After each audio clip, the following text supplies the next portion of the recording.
He's done it again. The smartest man in the NBA has once again tricked the NBA. Danny Ainge continues his reign of terror over the NBA by finessing the Phoenix Suns' 2031 first-round pick from them. And yes, we're talking about third graders right now, but that's going to be an extremely valuable pick down the line because KD's getting old. Bradley Beal, he's regressing. Devin Booker has had a bad year, and this Suns team doesn't have much of a future outside of the next 3 years. On top of that, Ainge has a decision to make here. Does he sell at the deadline? Because he has a good amount of draft picks right now in the future with 15 over the next 6 years. But he's got a chance to expand upon that by trading guys like Lauri Markkanen, John Collins. We'll see what he does with Jordan Clarkson, Colin Sexton. All these guys, like we said, are very valuable to contenders, and he can go get a first-round pick for a lot of those guys. Markkanen, he should be getting a ransom.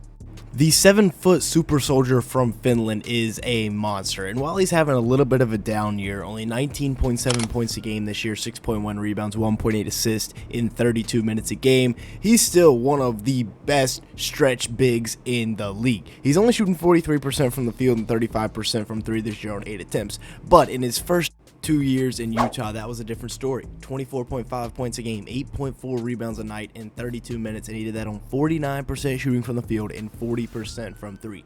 You can see while there is a massive market right now in the NBA for Lauri Markkanen, a 7-footer with a minus wingspan. Some reports have him a 7 foot, but he's just a really skilled shooter. Coming off a pin down right here, look at the footwork, knocking it down. That is highly desirable by any NBA team. Now running the flare over OG Anunoby, that's a bucket. He can put it on the deck a little bit too. Shot fake, jab step going by Josh Hart, finishing with the right through Karl Towns. Tough finish right there. And then just moving without the ball. Sexton finds him, and that's a bucket. One more time here, a little ghost screen, flying out to the perimeter. Keontae George finds him, knocked down.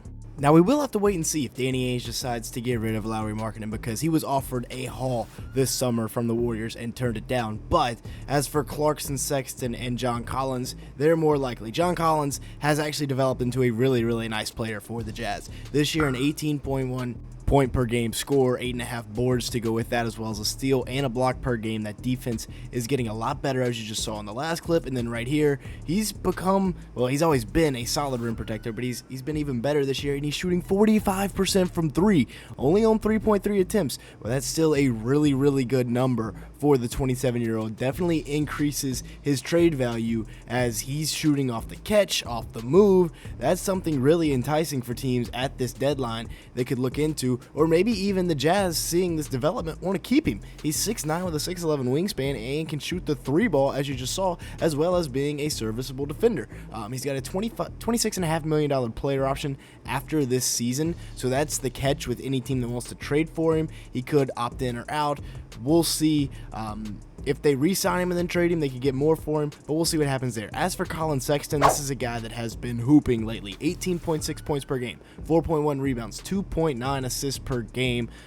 He's doing that on really efficient shooting as well. 48% from beyond the arc, 41% from three on 4.7 attempts. And man, shout out to the Utah Jazz shooting coach, because whoever it is has transformed this man. I mean, look at that last year in Cleveland. 24% from three.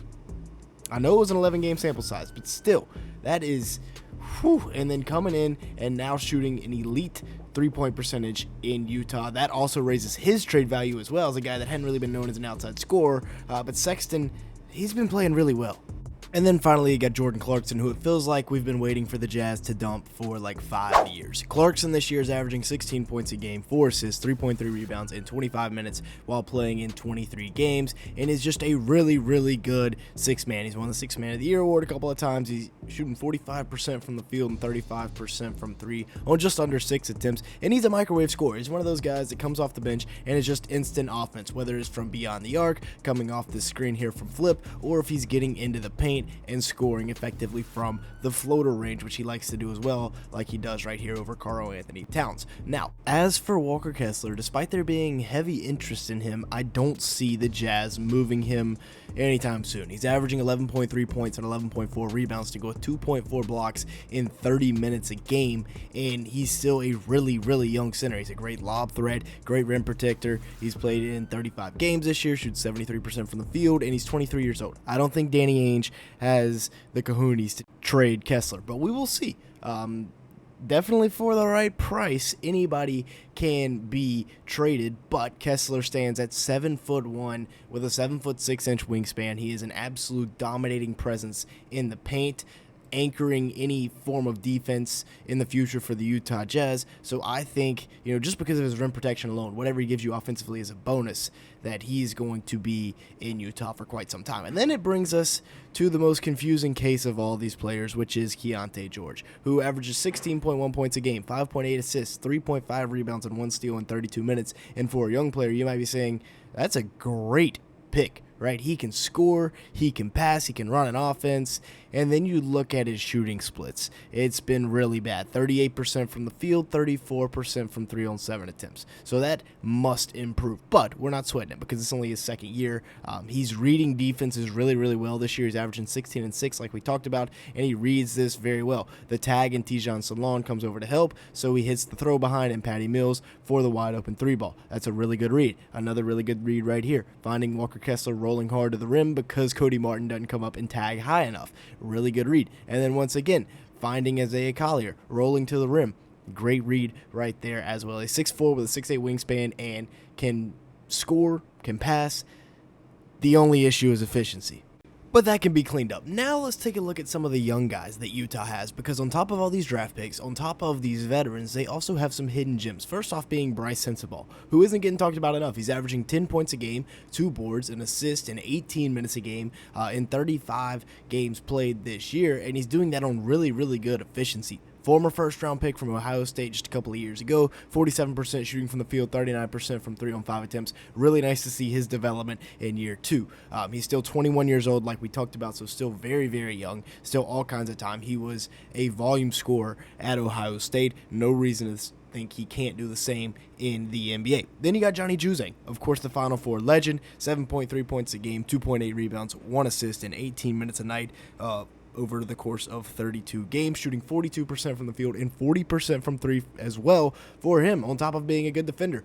They're bringing in these long, athletic young wings and developing them. And again, hats off to the Utah Jazz shooting department, because they can coach. And those guys are probably the biggest reason that I'm not worried about Isaiah Collier or Cody Williams at all yet. Collier is averaging 5.5 points a game, 5.2 assists, 3 boards, and 22 minutes per game over the course of 21 games. I'm still flabbergasted, bamboozled, whatever it is, that he fell to 28 in the draft. That is ridiculous.